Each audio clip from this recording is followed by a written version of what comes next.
بسم الله والصلاة والسلام على رسول الله. السلام عليكم، مرحبا بكم في وصفة أمتينا. اليوم راح نديرو خبزة الباي مع السلة بنينة. هذه هي لازم تكون حاضرة معنا في طابلة رمضان. نجوزو نشوفوا الشربات. عندي كاس تاع السكر ونص،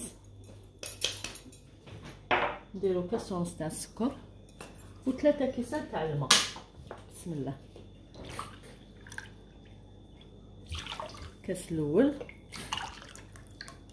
الكاس الثاني والكاس الثالث وشريحه تاع الليمون،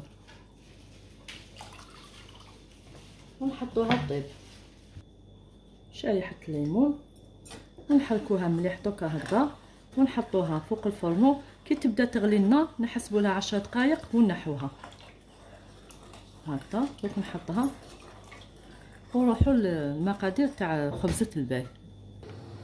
نروحوا لطريقه التحضير تاع خبزه الباي تاعنا. عندي كيلو تاع البيض اللي هما 4 حبات، درت رشه الملح، عندي نص كاس تاع السكر،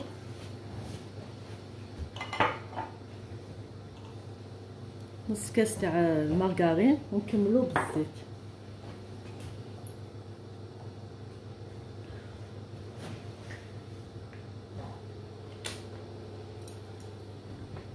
نبدا نخلط كامل هاد البيض والسكر ونزيدو المواد الاخرين. هاد خبزة الباي سهله وبنينه. نزيد هذاك الكاس تاع خليط بين الزيت والمارغرين، ندخل مليح هذاك الزيت. وعندي كاس مكسرات نخلط بين اللوز والجوز. واللي ما عندوش هذا الخليط يقدر يدير كاوكاو ولا نواه كوكو.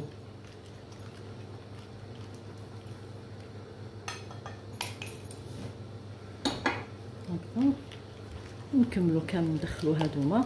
سهله وبنينه هاد خبزه الباي تاعنا تاع التقاليد، بنينه. كل رمضان نحطوها على الطابله في السهره تاع رمضان مع لاتاي، تجي هايله، تجي خفيفه. نزيد كاس تاع لا شابلور،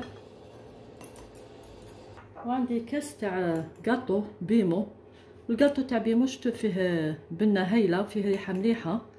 انا راح نزيد نديرها هكذا نص كاس تاع كاطو. واللي ما عندوش ماشي لازم، بصح هو اللي عنده يديره لها تجي كيما تاع المحلات، فيها هذيك البنه تاع المحلات. عندي مغرف لافاني دوك نديرها. عندي هذه بودره، نختار كيس تاع خميره الحلوى. انا نحب نغربلها باش ما ديرليش هذوك الحبيبات.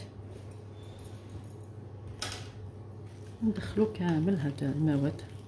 هي تشرب لنا تجيك على شغل ناشفه بصح، ومن بعد كي طيب ونعسلوها تجي ما شاء الله. هذا هو الخليط تاعها، شوفوا كيفاش يجي. الا عجبتكم ما تنساوش ديروا لي جيم وديروا لي ابوني. دوك نفرغوها في السليوه اللي تكون مدهونه بالزيت وندخلوها للفور. هاي لك السنيوه تاعي دهنتها كامل بالزيت، ونفرغوا الخليط تاعنا هكذا ونشوها كامل في السنيوه وندخلوها للفور على 180 درجه. وكل واحد يعرف الفور تاعو كيفاش يطيب له.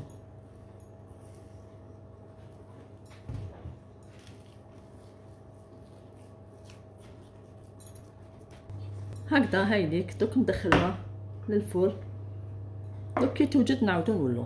هاي ديك خبزه الباي كي طابت. دوكا نروحو نديرو لها هذيك الشربات.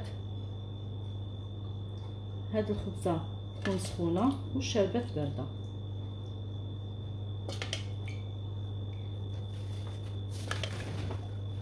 هكا نديروها كامل.